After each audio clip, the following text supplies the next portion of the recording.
Okay, week 15 already. Now, if you remember the beginning of the semester, it was completely online for like the first 4 or 5 weeks. So we've made some progress just in that regard. And 70-something degrees out today.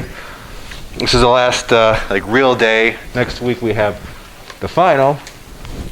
So the final is on a week from Wednesday, May 5th, from 5 to 7 in this room. It's over the entire semester. Whatever we do today is just bonus material. So as far as the final goes, up to chapter 28, what we did for the third test, whatever we do today, just bonus material. For this test, you get 2 sheets of notes instead of 1 sheet. There's actually a bonus homework set too. So if you look on Mastering, it says bonus homework 10. Completely up to you if you want to do it. There's 10 questions. They're each worth a half a point, so you can get 5 bonus points. So you could, in theory, get over 100% on the homework, and then that carries over for your regular grade. So you could have like 100 and whatever percent on the homework. And I don't cut it off at 100 or anything like that. It continues to go. So that's there for you. So as far as chapter 29, 29.1 through 29.5. So this is atoms and molecules. So we talked about quantum mechanics in chapter 28. This is some continuation of that, really. Okay. It says here the review will be up on Wednesday. It'll probably be up tonight, actually. So there'll be a separate review for final video. There's no review for final test. Just take a look at our 3 tests that we've had.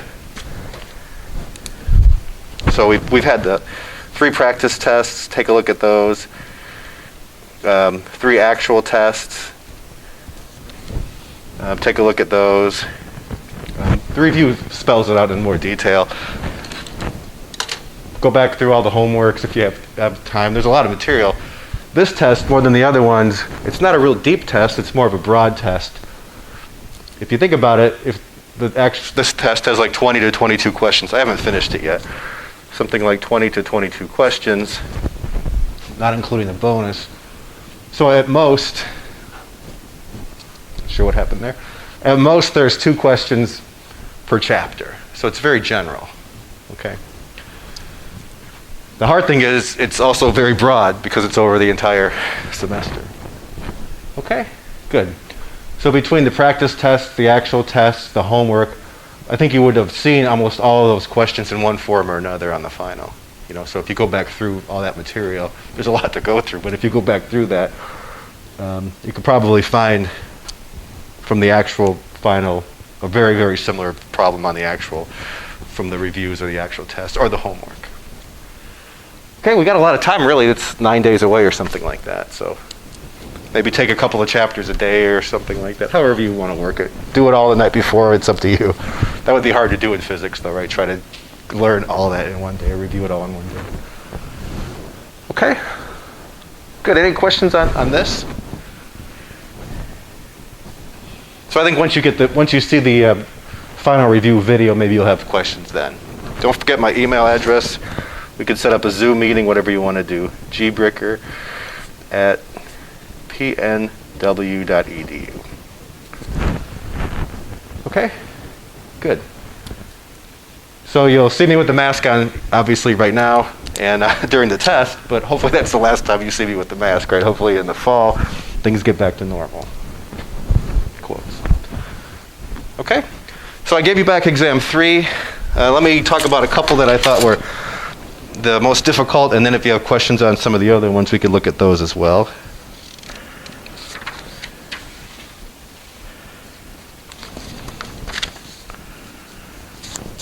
So this number 3 here, concave mirror. So concave mirror, it's this one. Or sorry, it says a convex mirror. Put my lenses on. So that's this kind of mirror. This is where the object would be. And it says the magnitude of the focal length is 20. So for a convex mirror like this, or concave lens, the focal length is negative. That means you always get virtual images. It says here the magnitude is 20. I put magnitude in bold to give you a clue that the focal length is really negative 20, right? Because it's that kind of a lens. And then we know where the object is placed. So 10 centimeters. You've got to bring the negative sign with you to the problem. And then we want to know where is the image located. So the difficulty with this problem was the negative sign. After that, it's not a super hard problem. We want to figure out S prime. So you do it this way. Now, F is negative, you're subtracting something, so S prime will come out to be negative. It always does that for a convex mirror. You always get S prime to be negative. That means that you always have a virtual upright image. So I think if you put the numbers in, you get 6.7, and then behind the mirror. That's the only kind of image you ever get for this. It's always over here. It's never a real image. Okay, so put the numbers in, and I think the answer turns out to be A. Okay. So it's a little bit of a tricky problem because of the negative sign. Okay, let me see what other one jumps out at me.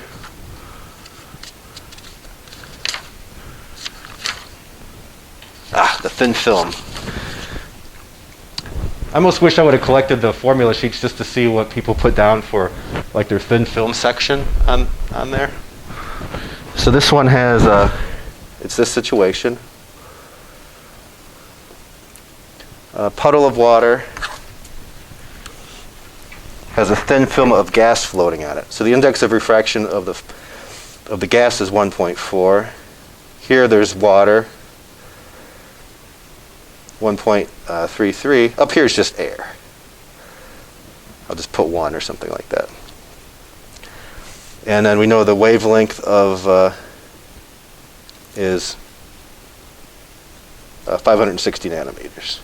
That's up out here before it actually hits anything. We actually need the wavelength in the film.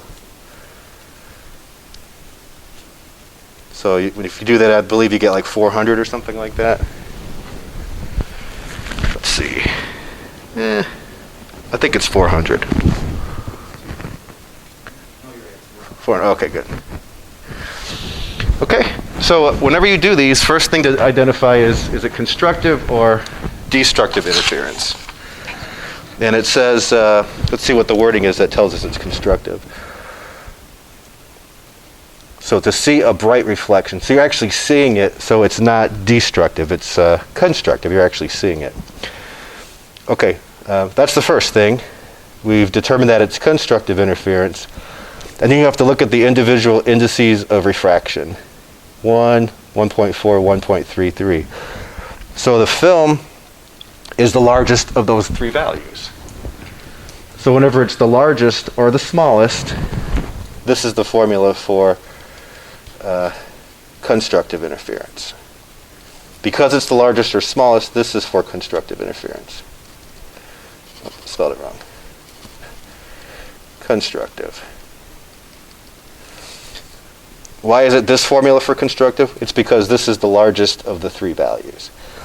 The practice test, it was like the middle value, I think. So you have to make that adjustment. And then the minimum thickness, that tells you that t has to be as small as possible. So that means m is equal to 0, right? For it to be the smallest possible t. So that's 0. You get the wavelength in the film divided by 2, over here on the left side, is equal to 2t.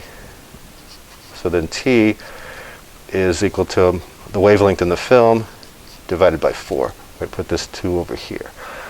So 400 divided by 4 gives you 100. Okay?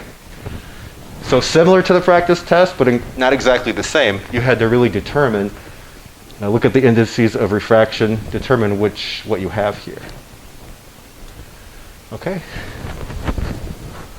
So this wave that comes in here, the first one, goes from a lower to a higher, and then the one that goes from this interface here, it's higher to lower. So then you have one phase shift. That's why it's m plus a half. Okay, you know, you get this going on. And then here's your I up here. Okay, good. So make sure you have some little table like you had for this exam on the final. You definitely see a thin film question again. Okay. I think those are the two big ones that stood out to me. Yeah, so any other ones?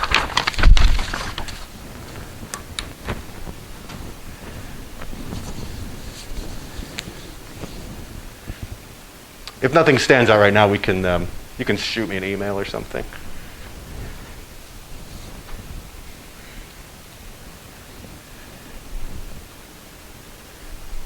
Anyone you'd like to see? Also, make sure I added everything up correctly. I think I did, but you never know.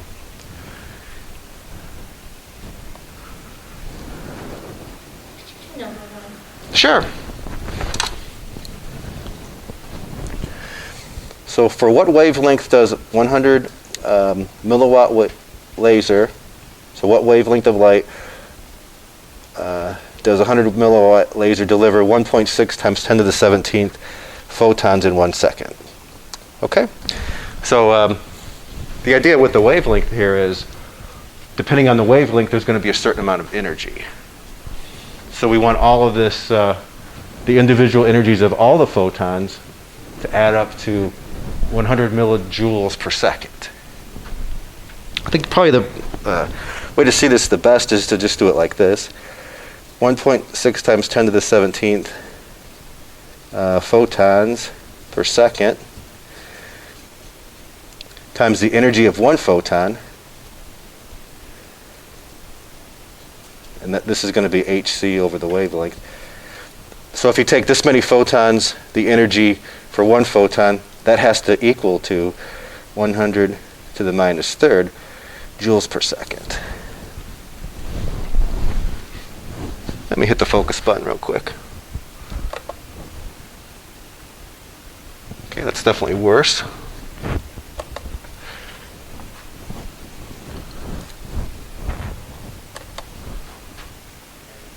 Okay.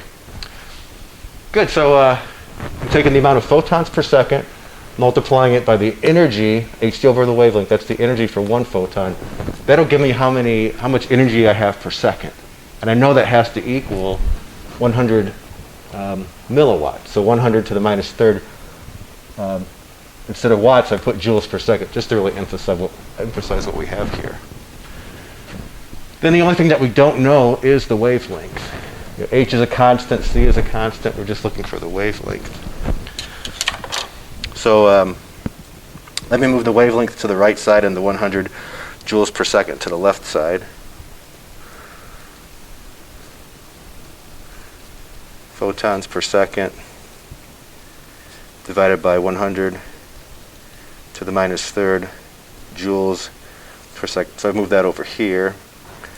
And then multiply this by H times C, and then that's going to be equal to the wavelength. So I move the wavelength over to the right-hand side, the 100 millijoules per second over to the left side. I still have to write H and C.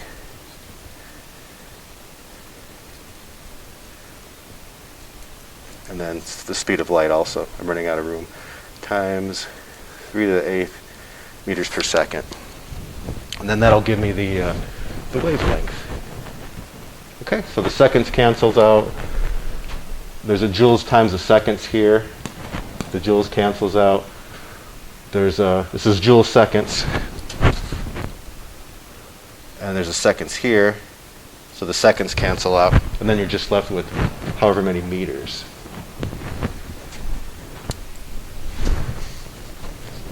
I think this one was actually harder than the practice test.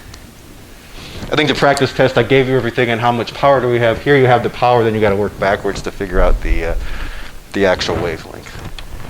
So what would the HC be, the 1240? So that's where you have to be careful. So joules per second, that's an SI unit.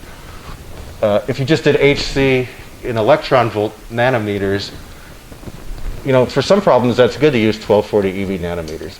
It's when you're looking for the answer at EV that works out well. if you have the wavelength in nanometers. But here, we already have SI units going on. So I'm exactly saying, like, H is this thing, 6.63 to the minus 34th. C is 3 times 10 to the 8th. So you got to be careful with the units that we keep it in, units that cancel out, because then this joules cancels with this joules, that seconds cancels with that seconds. If you have EV there, the EV is still floating around somewhere. So you pretty much only use the 1240 EV when they're asking for the EV or when EV is in problem. That's right, exactly. Like if they want the answer in EV, you still have to be careful, but in general, yeah, that's like if they give you some energy in EV, or they want the answer in EV, then the 1240 EV might work. Okay, and also with the wavelengths in nanometers too, then that is beneficial. A lot of those transition problems, like the electron goes from this energy to this energy, what's the wavelength of the emitted photon or something like that. Okay, yeah, all right, good. That reminds me of one other one.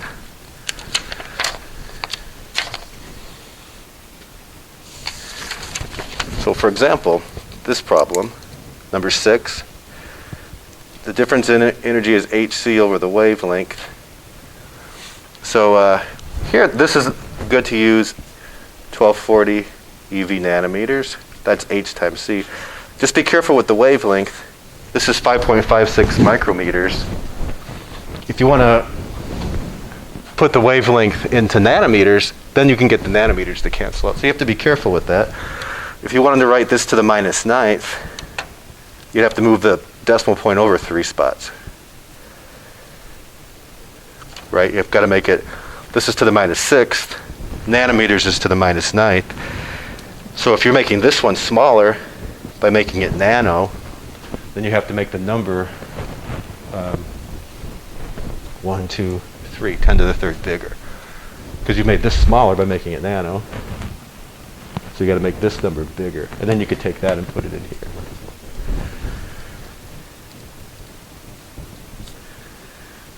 And then you get like, whatever that turned out to be. 0.223, I think.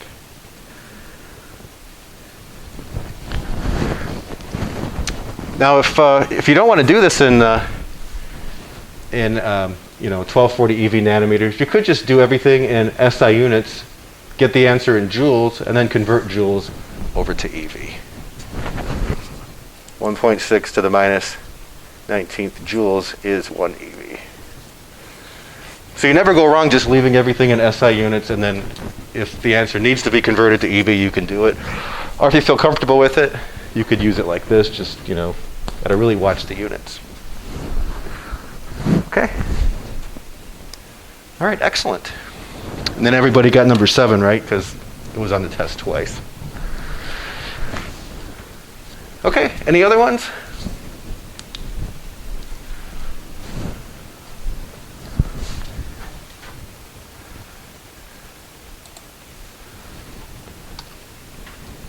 All right, so then just a little bit with chapter 29, and again, it's completely bonus material. It's some of the coolest stuff in this class, though. So if you have a chance to look at 29 and 30 even, we're not going to cover 30.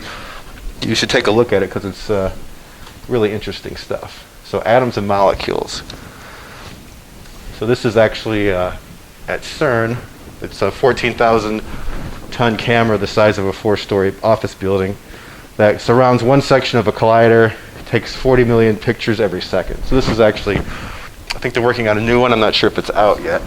So by camera, it doesn't literally have film or anything like that. It's pixels and tries to take pictures and putting it in quotes of what's going on. So here's the person down here. A couple people in the physics department are involved with this research project, as are other physicists that work at Purdue and West Lafayette. The camera part especially.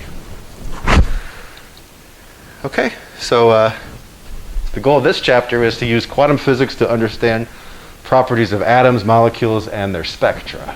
So by spectra we mean, we got a kind of a taste of it in chapter 28. Electrons are in a higher state, they drop down to a lower state, they emit a photon. Why is that exactly? So this chapter tries to explain why that actually is. So with your hydrogen, you have this kind of visible emission spectrum. This is what you can see with your eyes. There's other photons emitted, but you can't see them with your eyes. Helium, if it's helium, this is your spectrum. Argon, mercury, I think Hg is, you get different signatures. So if you had a sample of gas and you excited it, and then it dropped down in energy, and you had a diffraction grating, you would actually be able to see these different wavelengths. Here we actually have some diffraction gratings. This is used for astronomy a lot. Just a simple diffraction grating in like a plastic. You look at like fluorescent lights, and it has this distinct pattern based on what that gas is made of. We've got some hydrogen sources. You look at it, you see something really similar to this or this or this. So it's really the fingerprints of the different atoms. Also molecules. Here, just atoms, though. Diffraction grating is used to separate the light into its individual wavelengths. So why is this happening? Why does hydrogen look like that? Why does helium look like this? Molecules are a little more complicated, so we're just maybe going to get through the first 5 sections. The bonus homework goes through section 29.5. This is later on in the chapter. So molecules are a little more complicated. It's the same idea, though. And also this chapter, if you read later into the chapter, deals with lasers. So you'll learn that when atoms give off light, they can stimulate other atoms to emit exactly the same wavelength of light they all add together, and you can see a laser. So a laser just has one wavelength of light. Okay? Good. So that's also in 29. We're not going to get to talk about it today, but you can take a look at that. So a spectrometer is a primary instrument for measuring wavelengths of light, and diffraction gratings are a way of doing this. There's all different kinds of spectrometers. Earlier in the semester, we talked about mass spectrometers. This sort of spectrometer is just looking at different wavelengths of light. So if you send light through a diffraction grating, it separates out by its wavelength, just like the lab that you did with the diffraction grating. And then you can try to figure out, why is this spectrum coming? I mean, why do you have these wavelengths? This is kind of an overly complicated picture of what's going on, but the idea is you have a light source which has a lot of different wavelengths. It goes through a diffraction grating. In the lab that you did, there was a laser. Here's the laser. Laser light goes through a diffraction grating, and then it spreads out on a screen. That's a better way of visualizing it. This is too complicated for our purposes, I'd say. But the idea is light of a lot of different wavelengths spreads out. In the lab, it was just one wavelength that went through. But if you had a light source that had multiple wavelengths, like white light, it would go through a diffraction grating and spread out. Okay, so white light, though, would have all different a continuous spectrum of wavelengths. If this was a gas that had maybe a couple of different samples in it, it wouldn't be as continuous. If this is just hydrogen with different wavelengths in the spectrum, you could see the different wavelengths, just like the picture back here. There, so hydrogen has those wavelengths. Okay. So hot objects like the sun or an incandescent bulb, some sort of maybe even glowing metal, has a continuous spectrum. The spectrum just depends on the temperature. Here we're talking about individual samples of gas. So if you look at a sample of hydrogen, here's the fingerprint of hydrogen. Here's what mercuries look like. Here's what neon looks like. We actually have all these samples in the lab over here. So hopefully next spring when we do Physics 221 in person, we'll actually be able to do this and take our spectrometers and look at all this stuff. Okay, so these are the lines in the emission spectrum. Electrons have gone up in energy, drop back down, and you see this light, this photon that has a certain wavelength. And you've got these different lines as well. So why is that happening? If you notice, there's nothing here, right? Nothing in between here. You take hydrogen today, look at it, it's going to be like this. Take it tomorrow, it's going to be looking like that. So that's just its fingerprint. Okay, so every element on the periodic table has its own spectrum. Okay, its own fingerprint. So before we actually discovered helium on Earth, we saw the helium fingerprint coming from the sun, and then later on it was discovered on Earth. But it was, what is that coming from the sun, this fingerprint that looks like helium? Well, they didn't call it helium at the time. It's not in this picture, but we saw evidence of it, and then later on discovered it on Earth. Actually, I think the name helium is actually from Helios, something to do with the sun. Okay, so here's the emission spectrum. So if you take a sample and you look at the photons emitted when you drop down in energy, you get this. Absorption spectrum, so what is that? If you take white light and you shine it through the gas, so here's white light, has all different wavelengths, you shine it through the sample, you get an absorption spectrum. So what's going on there? Well, you shine light, which has photons. Here's the sample. The sample electrons go up in energy, and then they drop down in energy. They emit a photon, but in all different directions. So then, when you're over here looking at it, what happened to that wavelength? Well, the gas took that wavelength, went up, dropped down, sent it in all different directions, so then you don't see it here where you are. Maybe a small fraction would get to you, but most of it's just sent off in random directions. So the absorption spectrum is missing some of the emission spectrum. So why is that? Well, we'll see that later today. Because you'd think that you'd have all these, right? So looking ahead, we'll see that most of the sample is in the lowest energy state. So you don't see like absorption going from 2 to 3 or from 2 to 4 or anything like that. If you're in the ground state, you're going from 1 to 2, or you're going from 1 to 3 or 1 to 4. Those are the ones that are missing here, not the 2 to 3s, because there are no 2 to 3s, because you're not starting off at 2, you're starting off at 1. Okay, so that was a mystery for a while. So all this stuff is from like the late 1800s to the early 1900s, so relatively new stuff.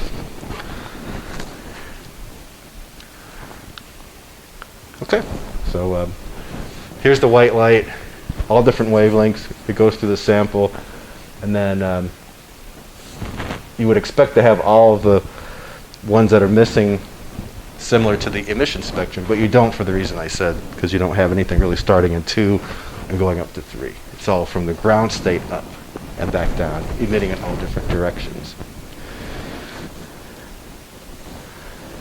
So 1885.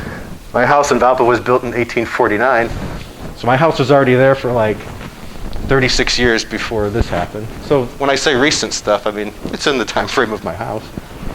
School teacher, Johann Balmer, from the hydrogen spectrum now, this is just all dealing with hydrogen, tried to explain these lines. Not really explain them, but quantify them. How, why do we have these certain wavelengths? And he came up with this empirical formula.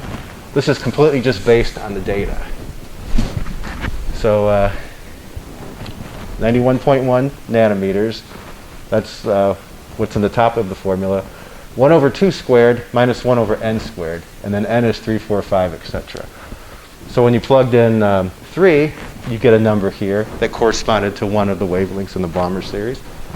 4, 5, etc. So completely empirical, just based on the data. Didn't know why it was happening. Okay. Later on, it generalizes to this formula. 1 over m squared minus 1 over n squared. So this, when m over here is equal to 2, that's what we can actually see with our eyes.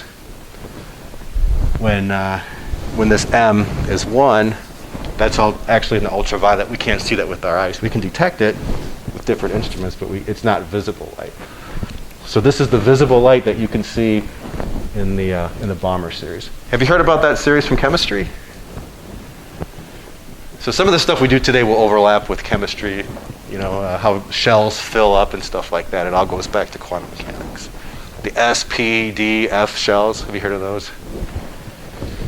Like S2, you can get 2 electrons in the S shell. All that goes back to what we're going to see today. Okay, good. So here's the wavelengths that you can see. This is from hydrogen. So the 4 lines that you saw, these are the hydrogen lines. And it's described by the Balmer series. So accurately describes every wavelength in the emission spectrum, just based on the data. Balmer didn't know why this was going on, but he came up with the formula, and his name is still said even today, obviously, you just heard it. Not based on any physical principles, just looked at the data. This formula describes it. We don't know why that is yet. It took another 30 years until the early 1900s to understand the ideas behind this. Okay.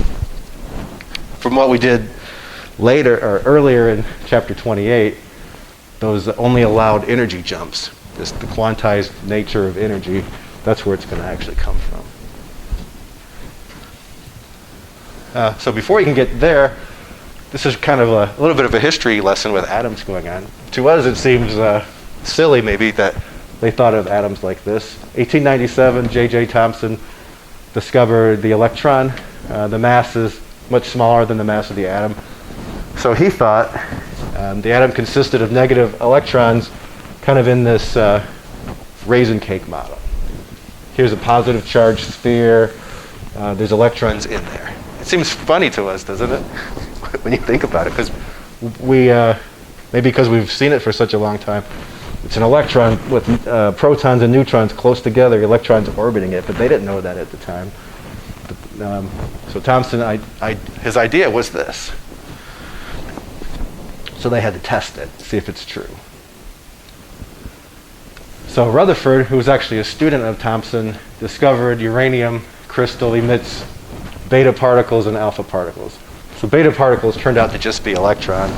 Alpha rays turned out to just be alpha particles, which are helium nuclei, just regular old helium. So uranium is radioactive, it decays, sends out energetic particles, electrons, and helium, amongst other things, but those are some particles that are emitted. So what can they do with these alpha particles and beta particles, electrons and helium nucleuses? They are going to send them at a sample and see what happens.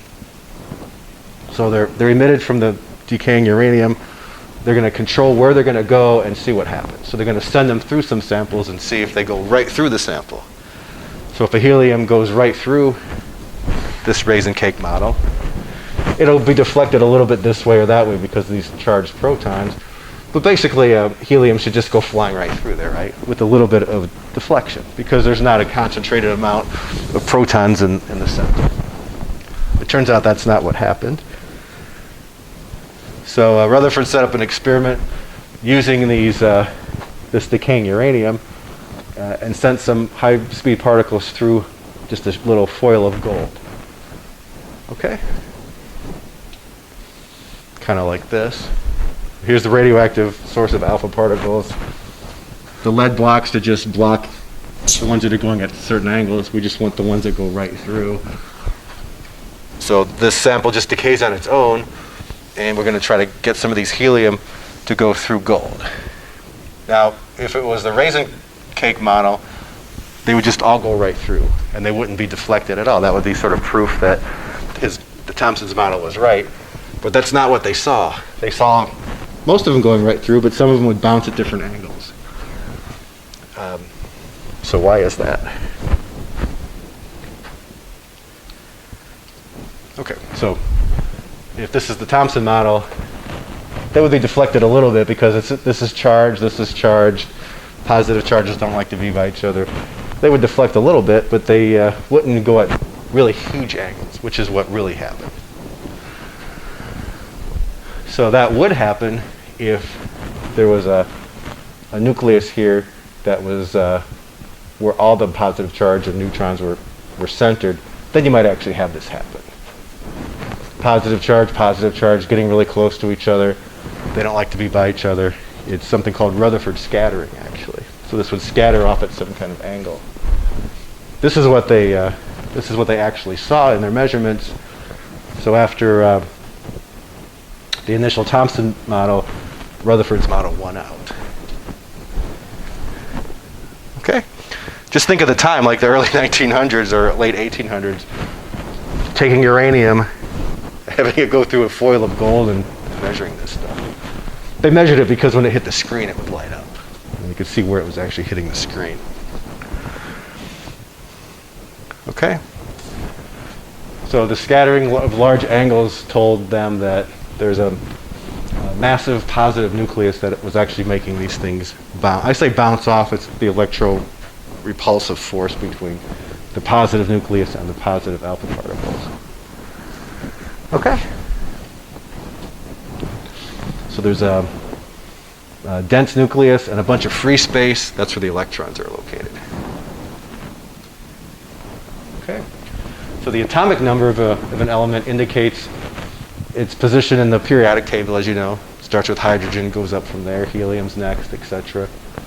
And it's just determined by the amount of protons. So the atomic number, this is the number of protons that we have. So if it has one proton, it's helium. If it has two protons, if it has one, it's hydrogen. If it has two, it's helium, and so on. If it has 8, that means it's, what is it? What if it has 8?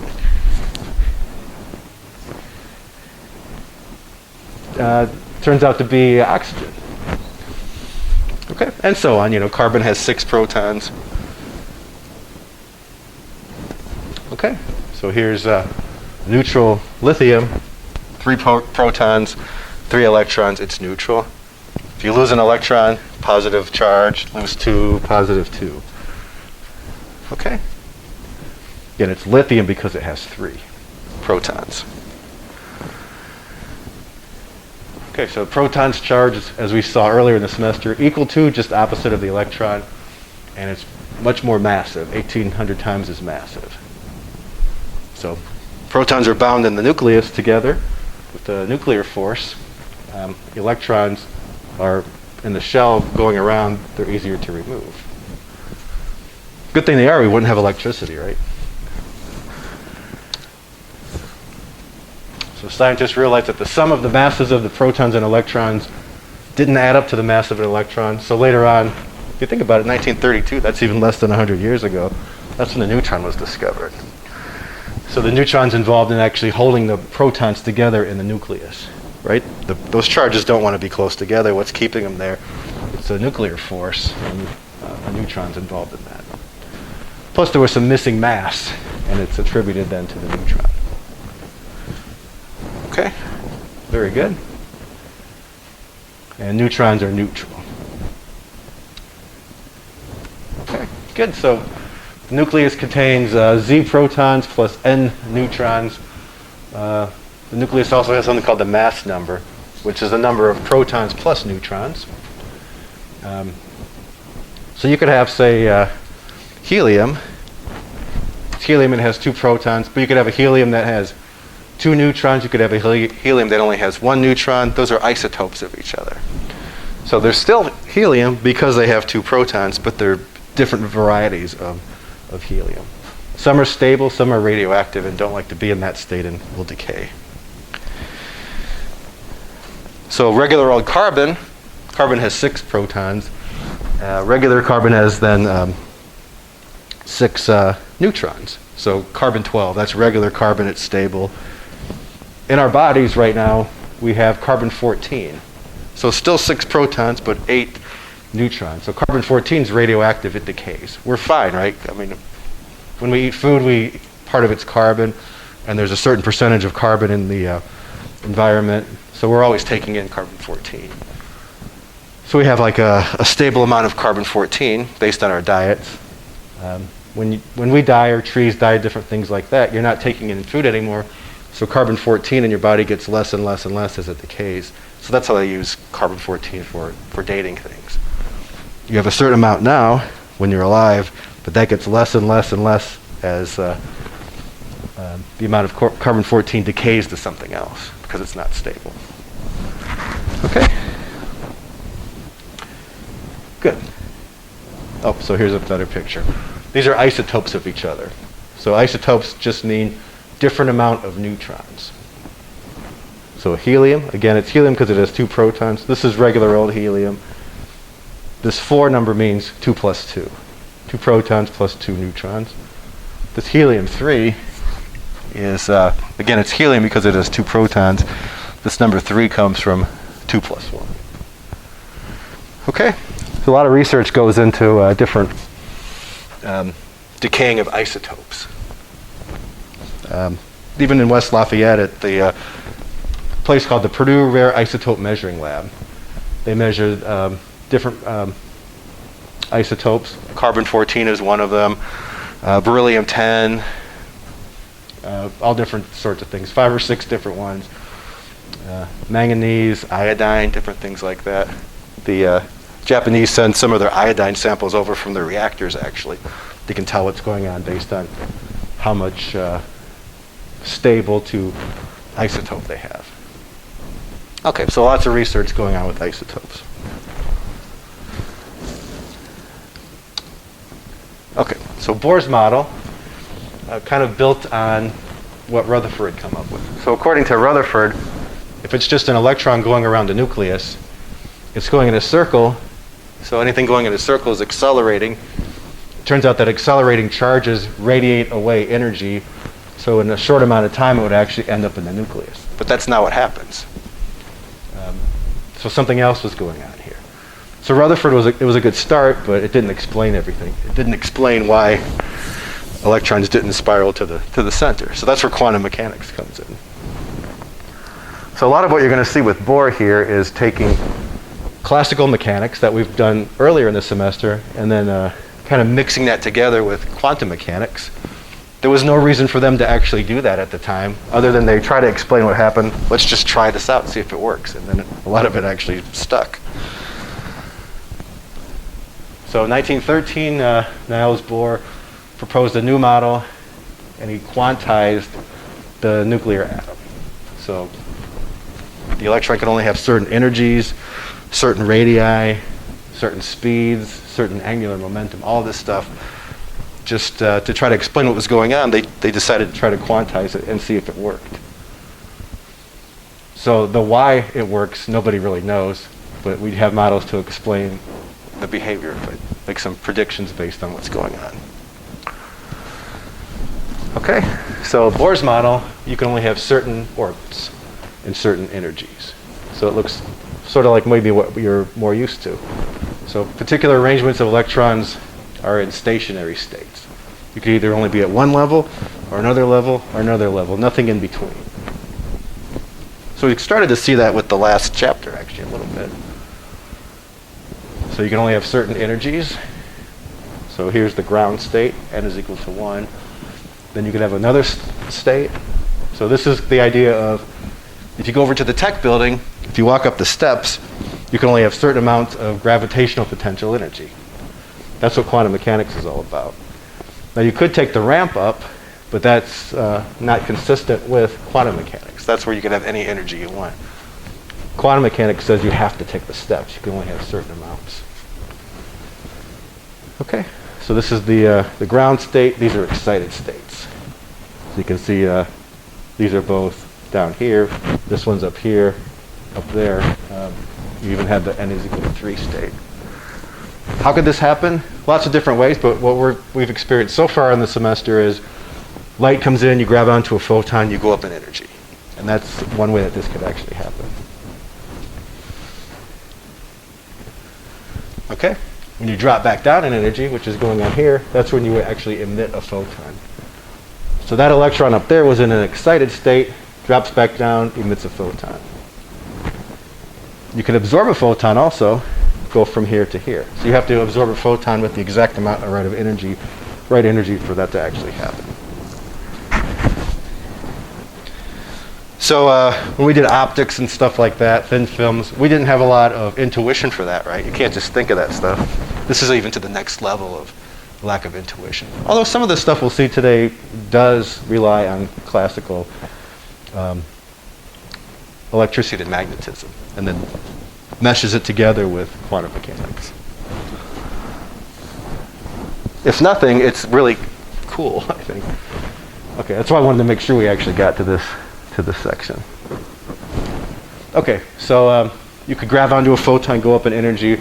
You could also collide. So atoms can also move from lower states to higher states by getting energy from a collision with an electron or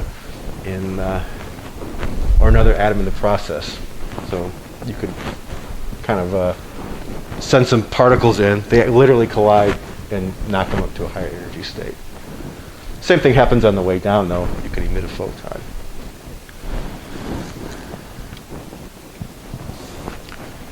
Okay, so Bohr's model, there's several different of these implications. So matter is stable. Once an atom is in its ground state, it likes to stay there. It doesn't just on its own jump up in energy. It has to gain a photon to go up in energy. So atoms emit a discrete spectrum. Discrete means only certain values, not a continuous where you could have any value. It's just certain values. So hydrogen, because of the way it's built, just one proton, that gives rise to its discrete spectrum. Helium, 2 protons. The electrons in orbit behave differently. You get a different spectrum, and so on. Molecules, etc. Okay, and we've seen this also from chapter 28. This idea of the energy that you have. So the difference in energy is equal to h times F, just like we did before. This is supposed to be a big E, actually. So if you wanted to calculate the frequency, it's the difference in energy level divided by h. So if the difference in energy is given in eV, this might be a good time to use Hc as 1240 eV nanometers. Okay? So you only get certain frequencies and certain wavelengths in the emission spectrum. Okay, so astronomers rely on all this. If you think about astronomy, 99.9% of what you do with astronomy is looking at light coming in. What are things made out of? It goes right back to this idea. The only part that doesn't really rely on light is if a sample comes to the Earth like a meteorite or something like that. But that's unusual for that to happen. And you can also get an emission spectrum by collisions, too. Jump up in energy and go down. The result's the same. You still get a discrete spectrum. And then these absorption wavelengths are just a subset. And again, the reason is for the absorption spectrum, light goes through the sample. Most of the sample, if not all of it, is in the ground state. So you're only absorbing a wavelength in the ground state, going up, coming back down, emitting a photon, in all different directions. So that's missing from when you're over here looking at the white light. That's what's missing. But you don't typically have anything in the second or third state to grab on and go back up and come back down. Okay, so absorption spectrum is just a subset of the emission spectrum for this idea here. And you get the nice unique fingerprint going on. We have fingerprints, atoms have fingerprints, it's just the same. Helium, its own, hydrogen, its own, etc. So here's an example. An atom has stationary state energy 0, E2 is 2, E3 is 5. What wavelengths are observed in the absorption spectrum and in the emission spectrum? Okay, so the absorption one, we're only going to see the transitions between the first one and 2 and 3. The emission spectrum, you could go from 1 to 2, 1 to 3, or 2 to 3. The 2 to 3, 3 to 2 one is missing from the absorption spectrum. I think there's a better picture on the next slide, actually. Yeah. Okay, so here's the absorption part, where you're always just going from ground up. Here's the emission, where you could have, you're already excited, you could drop back down to 2 and then go from 2 to 1, or you can go from 3 directly to 1. Okay, so that's the differences in energy. Okay, synopsis of what I've said again. Now, if you wanted to get the frequency, you take the difference in energy, divide it by h. So this is the difference in energy when you go from 1 to 3, and then divide it by h. Remember, the energy is the frequency is h times f. So energy is h times f. So f is energy divided by h. So 1.2 to the 15 hertz. If you wanted to turn that into a wavelength, 250 nanometers. From 1 to 2, 4.8 to the 14th hertz, or in terms of wavelength, 620. So if you know the frequency, how do you get the wavelength? The speed of light is the frequency times the wavelength. So that's how they're getting the wavelength. Speed of light divided by frequency. All right, good. Similar idea for the emission spectrum, but you have the 3 to 2 transition, right? Because you could go take that step. Okay, so same calculations, and here's what you actually get. All right, good. So a little bit of overlap with what we did in chapter 28. So the Bohr hydrogen atom. So again, this is where a little bit of classical electricity and magnetism meets quantum mechanics. So we've seen this before. This is the force between charged particles. That'll be on the final, actually. So if you have a proton, this is just for hydrogen. We're starting somewhere. Proton in the nucleus, electron here. The electron's going in a circle. There has to be a force towards the center. So really physics 220 as well. The force that's towards the center is this electrical force. If you remember back to the first chapter that we did, that force was K, Q1, Q2 divided by the distance between them squared. You could also write K as 1 over 4 pi epsilon naught. So this is K. Q1 times Q2, that's E squared because the charge of an electron is E, the charge of a proton, magnitude-wise, is also E. And then the distance between them is the distance from the nucleus to where the electron's located. Okay, so that's classically looking at the problem. If you look at Newton's second law, the acceleration is F over m. Because F is equal to ma, A is F over m. So take the force, put the mass in the denominator. That's what you have here.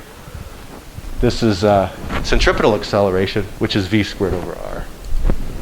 We can put that in as well. So this is what the speed has to be. The next few slides are deriving this stuff, and then we'll see what the result is. Okay, so this is what the speed has to be if you're relying on the electrical force to provide that force towards the center. That's the speed. Okay, good. Yeah, there's the R. Excellent. Now, if you are treating this like something has a de Broglie wavelength, there has to be the wavelength have to fit all the way around here. This is like the particle in the box. This is where it gets a little. You wonder how they came up with this, right? They just said, let's a particle in a box. It has to behave like this, and they just went with it. Okay, so the distance around the circle is 2 pi r. That has to be a multiple of the wavelength, right? You can't. This has to be a whole wave. That's one wavelength. 2, 3, 4. You have to have an integer amount of wavelengths when you go all the way around. This can't stop like halfway or something like that. They all have to fit there. The wave-like nature of this electron, the wavelength has to fit in this path. So that's what this says. The distance around, that's the circumference of a circle, has to be some multiple of the wavelength.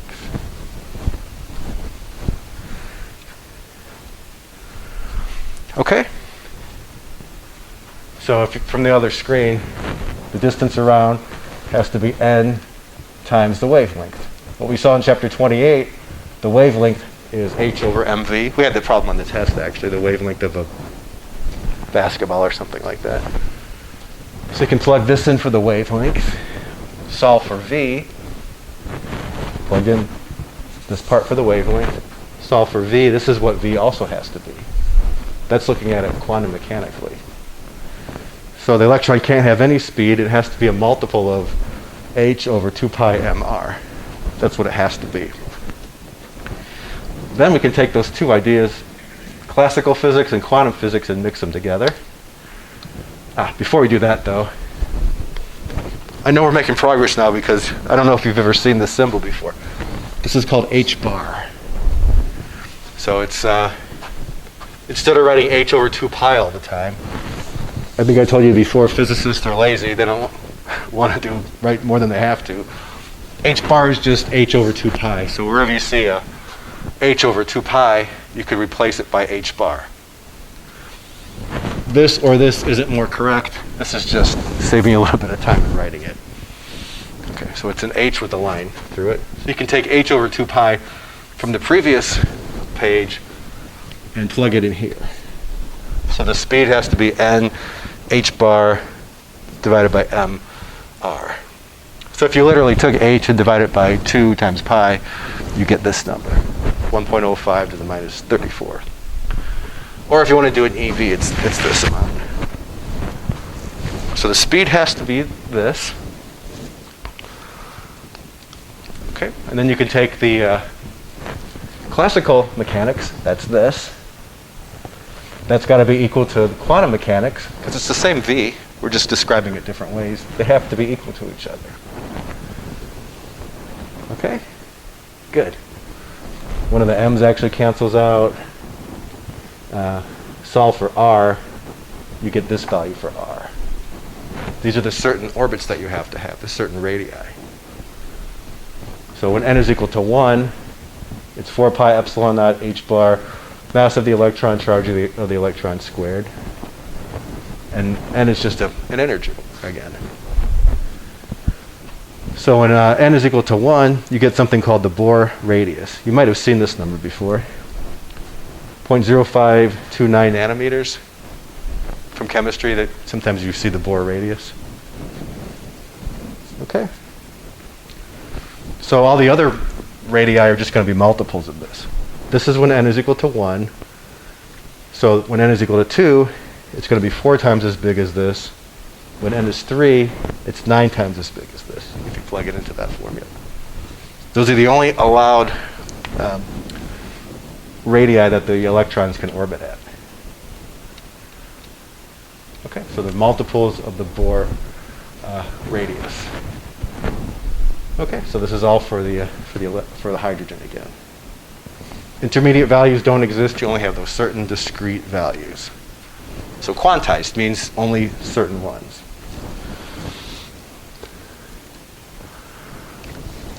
So we can look at the energy that the electron must have. So it's got kinetic plus electrical potential. So kinetic's 1/2 mv squared. The potential between charges, this goes back to chapter 24, I think. If you have two charges, there's a potential energy between them. It was Q1 times Q2, K, I should say, K, Q1, Q2 divided by the distance between them. You can put this in for K. The charges are the charge of an electron, charge of a proton. We still have that R there. This is completely looking at it classically again. We actually did this calculation before, if you remember. We sent electrons through a potential difference, and we looked at the energy before and after, that kind of thing. So yeah, classically, we've done this before.